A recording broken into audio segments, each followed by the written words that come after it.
ভাগ নেই কেন? না তখন ভাগ তৈরি হয়নি, খালি যোগ নিয়ে এই লেখাপড়া ছিল না। গীতা মানে জ্ঞান শাস্ত্র। এখানে প্রথম বিষাদ যোগ, কর্মযোগ, জ্ঞান যোগ থেকে শুরু করে 18 অধ্যায়, যতটি অধ্যায় আছে 18 প্রথম থেকে শেষ পর্যন্ত শুধু যোগ। যোগে কি হয়? 1 একে 2, 5 5-এ 10, যোগে খালি বাড়ে আর ভাগের ঘরে কমে।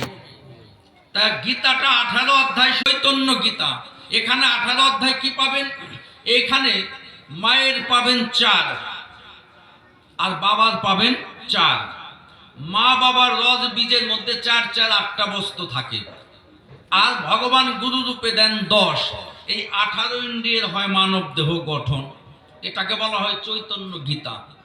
এবার ওই গীতায় যেমন একের থেকে বিষাদ মানে শান্তি নেই,